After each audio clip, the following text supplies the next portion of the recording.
اور آپ کو پتہ ہے پچھلے دنوں بھی ایک مناظرہ ہوا ہے، کافی وہ فیمس ہوا ہے. ایک اہل حدیث مولانا ہے صدیق رضا صاحب اور ایک دیوبندی مولانا ہے طارق مسعود صاحب. وہ ویڈیو منظر عام پہ آ گئی ہے تو آپ کو پتہ چل گیا ہے کہ ان کی میٹھی میٹھی لینگویج کیا ہے. مفتی صاحب ایک منٹ ٹھہریے گا پلیز، ایک منٹ ٹھہریے گا. اگر اس کا یہ مطلب نہیں ہے جن مفسرین نے یہ مطلب بیان کیا انہوں نے غلط بیان کیا. دیکھو بھاڑ میں جائے مفسرین کی، دیکھو بھاڑ میں جائے مفسرین کی، دیکھو بھاڑ میں جائے مفسرین کی، جو ہے نا ایک طرف. یہ تو آپ زیادتی کر رہے ہیں، جذباتی ہو گئے آپ، جذباتی ہو گئے. احترام کے خلاف ہے یہ جملہ. احترام کی بات کیا کر رہے ہیں آپ؟ مفسرین کی طرف مجھے لے کر آ رہے ہو یار، ایک ایک عبارت میں پڑھ باڑ میں جائیں تو سخت جملہ ہے، آپ غصے میں ہو. اور پھر ہمارا ذکر خیر تو ویسے ہی اس میں آ جاتا ہے. اس مناظرے میں انہوں نے میرا بھی ذکر کر دیا کہ اگر آپ قرآن و سنت کی بات کریں گے پھر تو غامدی صاحب اور انجینئر صاحب بھی قرآن و سنت کی بات کر دیں.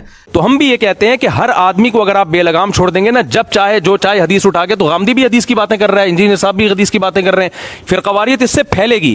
تو ہم بھی یہ کہتے ہیں کہ ہر آدمی کو اگر آپ بے لگام چھوڑ دیں گے نا، جب چاہے جو چاہے حدیث اٹھا کے، تو غامدی بھی حدیث کی باتیں کر رہا ہے، انجینئر صاحب بھی حدیث کی باتیں کر رہے ہیں، پھر قواریت اس سے پھیلے گی. اسلم طریقہ یہ ہے کہ جو قرآن و سنت پہ ریسرچ ہو چکی ہے انہی میں سے کسی ایک پر اعتماد کیا جائے اور دوسرے کو برا بھلا نہ کہا جائے.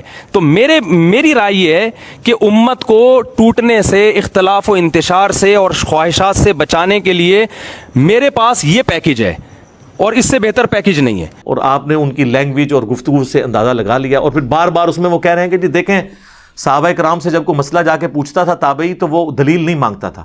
وہ فتاوی جو صحابہ کرام کے اتنے سارے فتاوی ہیں جن میں جیسے میں نے بتایا کہ عبداللہ بن مسعود کے پاس ایک شخص آیا، عبداللہ بن عباس کے پاس ایک شخص آیا، بہت سارے فتاوی ہیں کہ یہ ہو گیا، کیا حکم ہے، انہوں نے بتایا یہ حکم ہے، اس میں دلیل نہیں دی انہوں نے.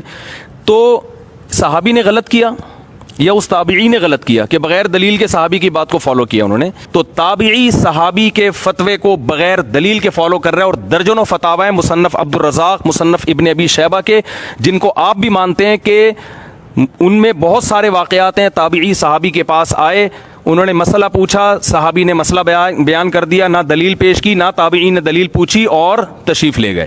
سر دلیل اس لیے نہیں مانگتا تھا کہ حضرت عبداللہ ابن مسعود حنفی دیوبندی اور حضرت عمر فاروق حنفی بریلوی نہیں تھے، وہ دونوں ہی محمدی تھے. تو دلیل پوچھنے کی ضرورت نہیں تھی، دونوں نے ایک ہی بات کرنی تھی. دلیل وہاں مانگی جاتی ہے جب دو ڈیفرنٹ باتیں کریں.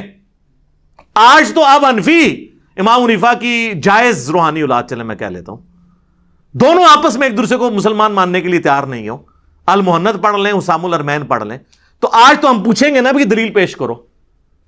یہ مثال دینا غلط ہے کہ صحابہ کرام علیہم رضوان، تو میں نے آپ کو کئی ایک احادیث نہیں پیش کر دی ہیں کہ صحابہ کرام علیہم رضوان میں جب اختلاف ہوتا تھا تو کس طرح وہ دوسرے صحابی سے دلیل مانگ لیتے تھے.